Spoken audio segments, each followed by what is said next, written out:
Vou chamar agora a nossa repórter Desirê Teixeira. O número de casos não para de subir aqui em Ribeirão Preto. Já passamos dos 11 mil, já estamos atingindo 300 mortos. E as perspectivas aí para o mês de agosto não são as melhores, né? Está ao lado do pesquisador, representante da Fiocruz agora, o doutor Rodrigo. Pois não, Desirê, som e imagem no ar, 7:08. Muito bom dia, Lincoln. Bom dia a todos. Uma pesquisa da Fiocruz aponta que em agosto deve haver 15 mil casos em Ribeirão Preto. Converso agora com o Dr. Rodrigo Stable, ele que é professor em medicina e também pesquisador da Fiocruz. Doutor, tem sido recorrente o número de leitos ocupados em Ribeirão Preto. O que poderia ser feito para evitar um colapso aqui na cidade? Então, o mais correto é que a gente faça o isolamento social. Essa é a única maneira preventiva que nós temos cientificamente comprovada. O comportamento de Ribeirão Preto, não é, desde 14 de maio, que mostra que nós temos 45% do índice de isolamento social, tem mostrado para a gente que cerca de 500 mil pessoas têm se movimentado na cidade, que é justamente a pessoa que é economicamente ativa. Isso faz com que o vírus, que é um vírus que é transmitido de humano a humano, seja dispersado na cidade em índices alarmantes, e esses índices fazem o colapso de saúde e também o estresse do número de leitos que nós estamos percebendo em Ribeirão Preto. Nós vemos os casos subindo, né, consideravelmente. Quando que vai ocorrer, então, a fase de platô, que é aquele pico, né, que a gente considera na cidade? Então, essa aí eu costumo dizer que é a pergunta de $1 milhão, Desirê, porque o comportamento da cidade de Ribeirão Preto, que é um comportamento pendular, ou seja, as pessoas vão e voltam também, tem mostrado uma infecção alta, progressiva, mais lenta. Então, nós estimamos que o pico pode acontecer em setembro ou outubro, com índices alarmantes de infectados e números de mortos. Por que isso? Porque nós temos ainda uma grande quantidade da população que não são imunes ao vírus, ou seja, cerca de 90% da população ainda pode pegar o vírus, e esse comportamento de aglomeração, o comportamento no transporte público e o comportamento dos finais de semana de festas podem agravar de sobremaneira a formação desse pico em platô alto. Esse é o problema. Se a gente tivesse feito o distanciamento social, a gente ia chegar num pico mais baixo, e aí quando você tem um pico baixo, você consegue, a partir dos exames, seguir as pessoas que estão positivas. Essas pessoas são isoladas, a equipe de saúde isola esta pessoa e os seus contactantes, e aí você isola o foco da doença. Da forma em que está a doença, quanto mais exames a gente fizer, a gente vai mostrar a nossa incapacidade de se curar a doença em Ribeirão Preto, chegando num pico muito alto. Ribeirão Preto, então, não fez um isolamento de forma ideal, foi fora da época. O que aconteceu que tornou assim tão alta essa taxa de pessoas contaminadas? Vamos lá, a gente está trabalhando com um vírus que é novo, que é desconhecido, não é? Então a gente recebeu a informação de que o distanciamento físico é o melhor remédio para se combater esse vírus, não é? Então o que o Estado de São Paulo fez? Ele fechou no momento certo, mas ele deveria ter preparado, visto que nós tínhamos índices de infecções diferentes entre as cidades, e ter feito uma reabertura gradativa desde março. Quando aumentasse o pico novamente, aí sim você faz medidas de distanciamento e uma regressão, chegando até em medidas muito mais rígidas. Isso aconteceu, por exemplo, no estado do Ceará. Fortaleza, por ser um centro de chegada de voos internacionais, teve uma explosão da doença. O governador fez o lockdown ali na capital, na Fortaleza, e deixou o interior aberto. Hoje o interior está em lockdown e Fortaleza aberta. Então a gente tem que trabalhar essa doença sabendo que os estados e municípios têm índices e tempos diferentes de infecção. Ribeirão Preto parou no tempo certo, né? O próprio prefeito tentou fazer uma reabertura que foi cassada pelo Ministério Público, e agora a gente está seguindo o plano do Estado de São Paulo, que é um plano mais ou menos homogêneo. né, e que diz respeito apenas ao número de UTIs. Ou seja, nós estamos controlando o pico da doença através de mortes controladas, porque quem chega na UTI não tem chances de sair dali com vida ou vai deixar sequelas importantes ao longo do pós-UTI. Doutor, um fato polêmico também que tem chamado a atenção é o fato de algumas prefeituras terem adotado aquele método preventivo, né? Como, por exemplo, a cidade aqui de Sertãozinho, que vai fornecer alguns medicamentos. É adequado? Você acha que Ribeirão Preto, de repente, deveria adotar esse método também? Bom, isso não é adequado. Não é adequado um presidente da República fazer saudação a um remédio, né? Nós tivemos aí no passado a presidente que fez a saudação à mandioca, agora a gente tem um presidente da República fazendo saudação à cloroquina, né? Nós não temos absolutamente nenhuma comprovação de que ivermectina, anita, que são os dois vermífugos, mas a cloroquina possa fazer com que as pessoas melhorem do coronavírus. Até nós sabemos que a cloroquina causa efeitos sérios no coração, podendo chegar as pessoas à morte. Como é um vírus que 80% da pessoa tem uma recuperação boa, né, você dar um remédio em baixa dose sem comprovação pode matar aí mais 10%, e aí quem vai ser culpado é o vírus, não é o remédio, e é uma boa jogada política, né? É importante dizer que a prerrogativa de se dar um remédio que está fora da bula, sua indicação, é do próprio médico. Não existe uma moção coletiva para que você possa dar esse protocolo. Se o médico entender com o seu paciente, explicando para o paciente, né, que ele pode dar a cloroquina e o paciente entender que para ele pode ser melhor, isso que é chamado fora da bula, pode acontecer numa interação médico-paciente, e isso corriqueiramente acontece. O que a gente não pode promover é justamente uma moção coletiva contra algo que é absolutamente ineficaz, comprovado cientificamente, né? Então, isso só acontece no Brasil, nenhum país no mundo adotou esse protocolo, né? E fico me perguntando por que os Estados Unidos, que tem o dobro de morte do Brasil e o triplo de casos infectados, não tem adotado esse protocolo, já que eles têm uma capacidade médica muito maior que a nossa. E a resposta é óbvia, não funciona. A política, um desespero fazer. E com a pandemia, é possível saber até quando esse alto, quando vai começar a regredir em Ribeirão, ou ainda é muito cedo? Então, se a gente mantiver esse comportamento, a gente pode chegar em índices altos em setembro, outubro, não é? Esse platô, né, que aí é aquela constância do pico, né, pode permanecer alto por alguns meses e começar a decair em dezembro, janeiro. É ideal, Desirê, a gente falar para a população que o combate ao coronavírus ele é um ato coletivo. A gente não pode terceirizar, a gente não pode colocar a culpa no vizinho. Todos nós temos o nosso dever coletivo de fazer o combate ao coronavírus, e o combate que é comprovado cientificamente é o distanciamento físico. Se você puder, você fica em casa. Se você está se deslocando, você precisa usar a máscara. Não é brincadeira, não é? Muita gente não acreditava na doença e agora a doença está chegando próximo. Você vê um vizinho infectado ou um vizinho que morreu, você vê o seu pai, a sua mãe, a sua filha infectada, e a gente tem relatos de que mesmo a doença sendo leve, o pós-doença, ou seja, a recuperação, também é muito sofrida. Então é importante que busque informações corretas, né, fuja da política para o combate ao coronavírus, porque a sua vida é mais importante do que qualquer ato, qualquer saudação. Procure orientação do seu médico, né, converse com ele, questione, né, com relação à medicação e principalmente leia a bula para ver se você quer tomar ou não a medicação de alguns protocolos que estão sendo colocados. Desirê. Mas eu gostaria de lembrar que a melhor prevenção é o distanciamento físico. É importante que se faça isso.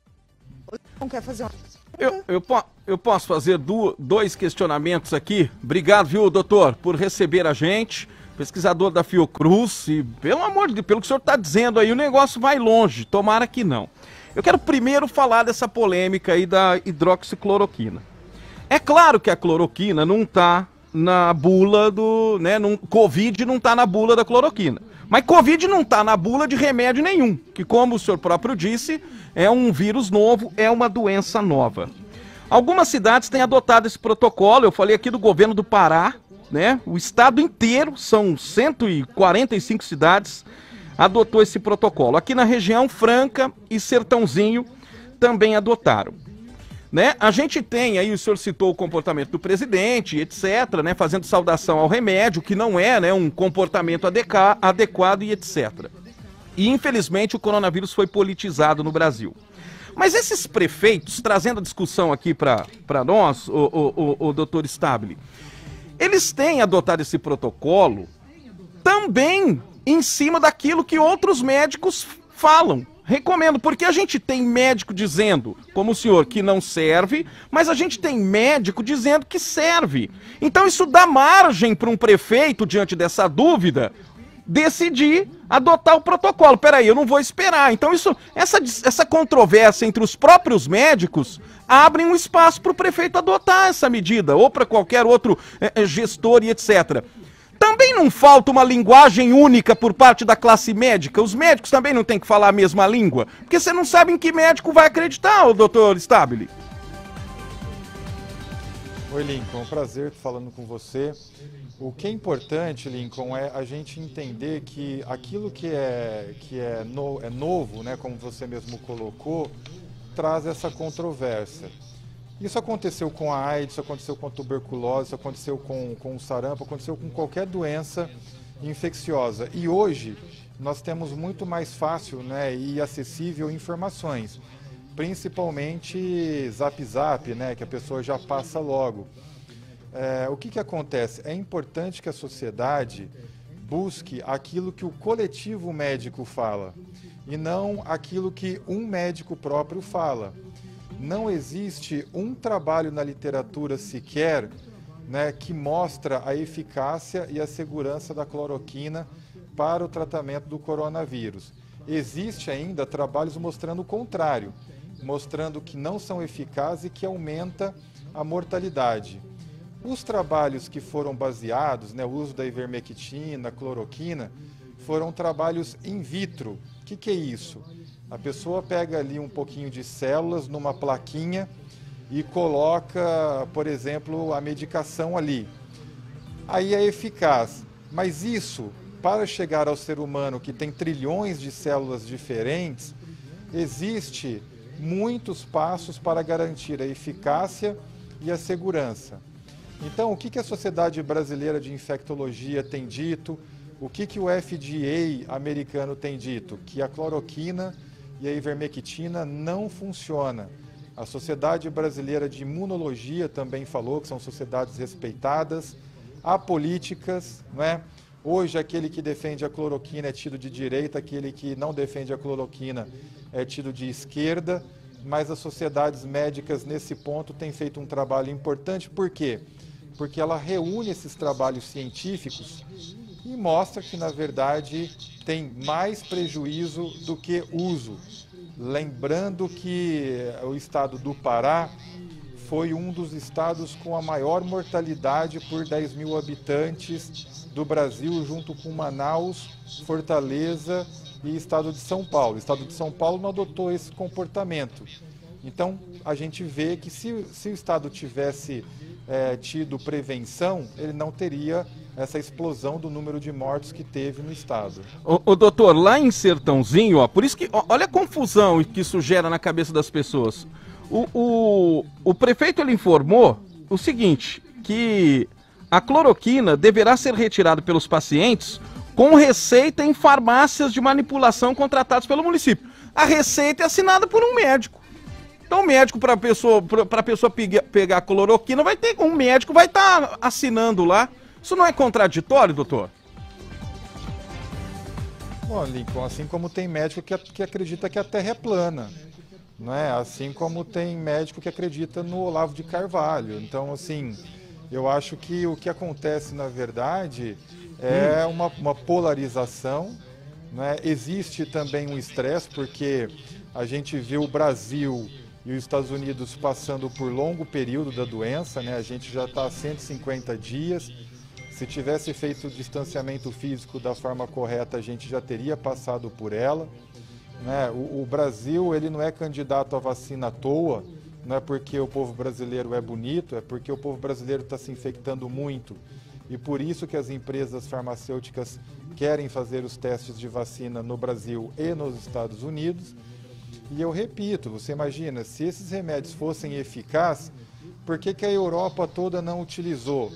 Né? Por que a Ásia não utilizou?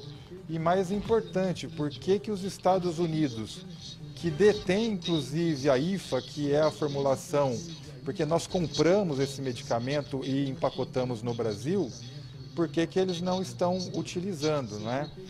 Então, existem alguns colegas que acreditam na eficácia, né? Agora, o que acontece? Se você tem uma piora na doença, você joga a culpa no coronavírus. Se você tem uma melhora da doença, você joga a favor da cloroquina. Mas a gente tem visto, por exemplo, na mesma família, gente que tomou cloroquina e tomou ivermectina preventivamente, que foi entubado, ou seja, criança, né? O pai teve leve e a mãe teve que ficar na enfermaria, né? Então, quer dizer, eu né, como cientista, acredito na ciência, né, e acredito no bom senso, né? Se nós tivéssemos um remédio que fosse eficaz contra o coronavírus, cientista também não é bonzinho, não quer salvar a humanidade, ele está ali também trabalhando, como qualquer outro profissional. Se alguém tivesse achado a cura ou a prevenção para o Covid, certamente estaria se candidatando ao prêmio Nobel e promovendo a medicação. Então, quem promove a medicação no Brasil são políticos, não é? E aí tem muito médico também que tem medo de perder o seu emprego, que dá essa receita. Então, doutor, então não há uma união também na classe médica, né? Porque muitos criticam, mas os políticos estão agindo assim, assado os médicos também. Não estou generalizando, mas são esses posicionamentos que têm gerado muita confusão na cabeça das pessoas. Se ela vai pegar uma cloroquina, ela tem uma receita. A receita é assinada por um médico, né? E outra coisa, nós temos hoje 1.400.000 pacientes, né? Pessoas curadas da Covid no Brasil. Essas pessoas se curaram tomando qual medicação? Não tomaram nenhuma medicação, na verdade, né? Então, o processo viral, Lincoln, para que a população possa entender, você tem, numa doença infecciosa viral, né, que é um parasita, porque a intenção do vírus não é matar o seu parasita, porque se ele matar o seu parasita, ele também morre, né? Então, por isso que a gente tem 80% da população, isso é cientificamente comprovado, né, que possui uma recuperação mais fácil, 20% da população vai ter uma recuperação mais lenta e 10% desses 20% pode agravar e precisar de leitos de enfermaria e de UTI. Então, você é curado muitas vezes por vírus a partir do seu próprio sistema imunológico. Por isso que a vacina é uma maneira eficaz de prevenção, porque você antecipa o seu sistema imunológico, né?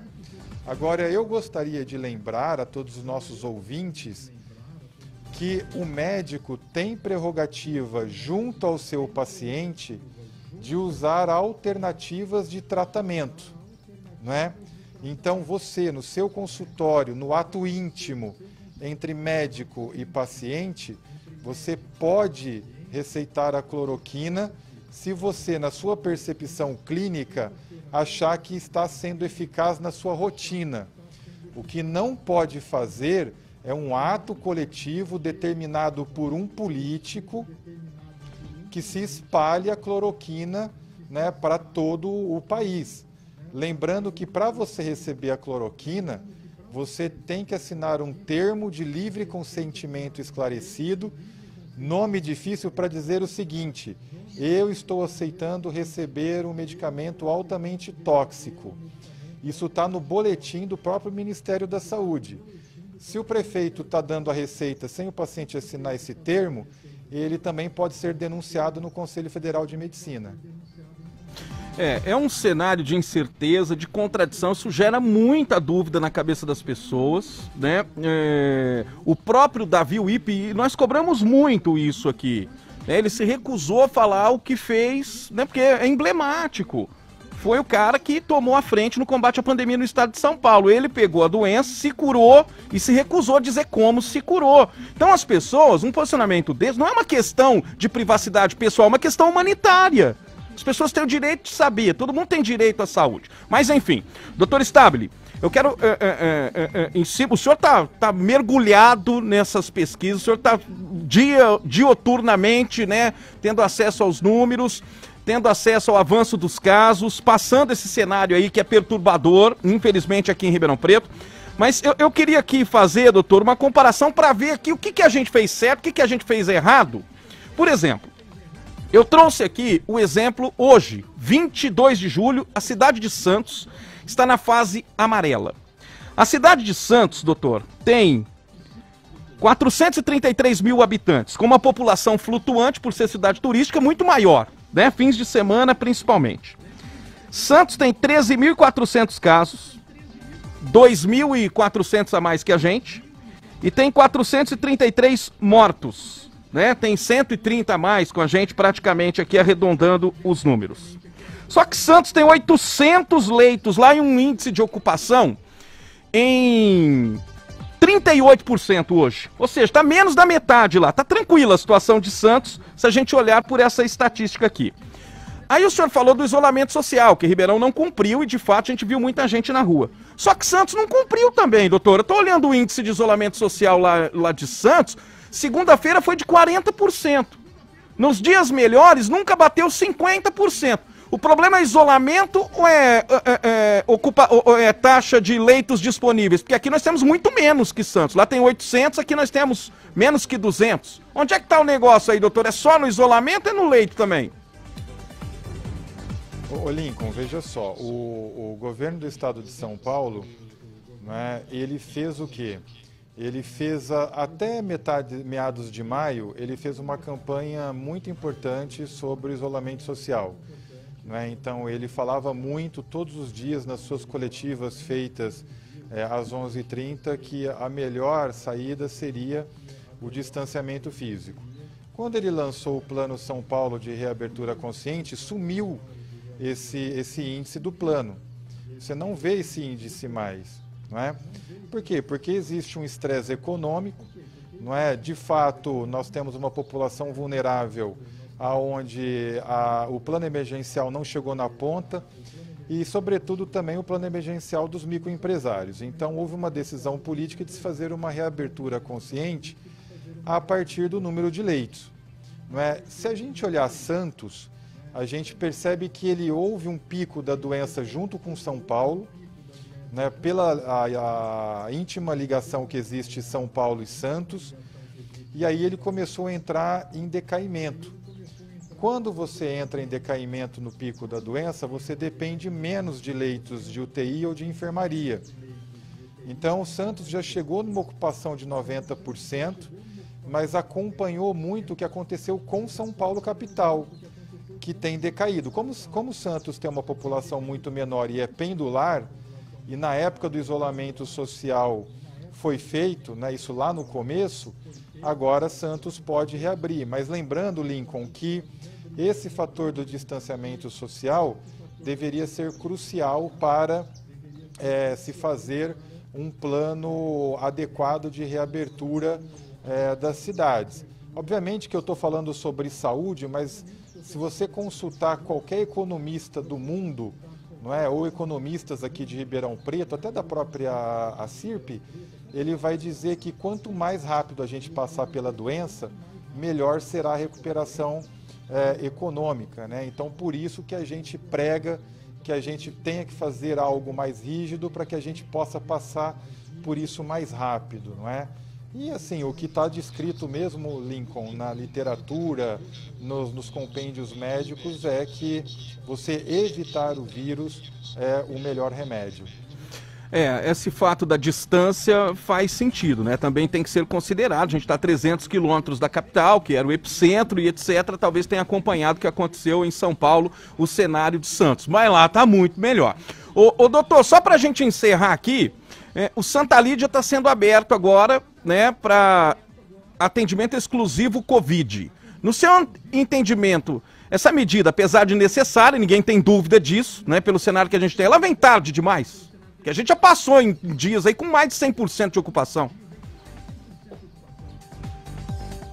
Veja só, Lincoln, os esforços agora, muitos falam de hospital de campanha, né? O que é um hospital de campanha?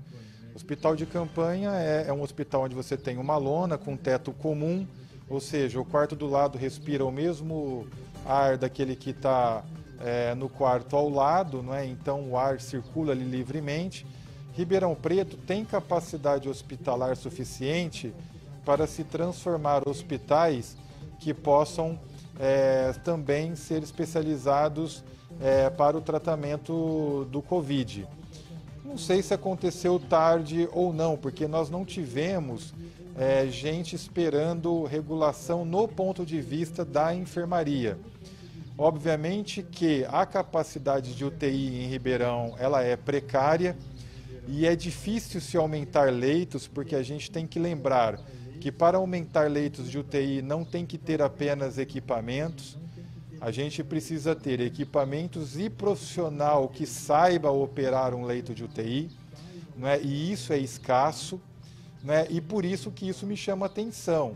A gente pode mudar de fase, aumentando, colocando hospitais especializados, melhorando a enfermaria, abrindo leitos. Sim, nós podemos aumentar, né, pular de fase, mas o ideal seria que a gente pulasse de fase, né, quando a doença, né, tivesse abaixando e não aumentando. Pois é, doutor. Vamos aguardar aí o cenário, né, que vem pela frente. Vamos aguardar como vai ser, né? Já é uma situação estressante, né? São 4 meses. O que a gente precisa é sair desse atoleiro e aumentar a capacidade de leitos, né? Passa por isso aí, né? Para a gente sair da fase vermelha, nós temos que baixar esse índice de ocupação. Baixou um pouco, saímos aí depois de quase 15 dias da casa dos 90%, 88%, e a gente espera que essa abertura de leitos aí, né, de apoio e etc, também favoreça nesse sentido. Ô, doutor, muito obrigado, viu, por sua participação, entrevista boa aqui, esclarecedora, com bastante participação popular aqui, analisando o atual cenário. Tá bom, doutor? Muito obrigado, viu? Link, é um prazer falar com você e com todos os ouvintes da Tati.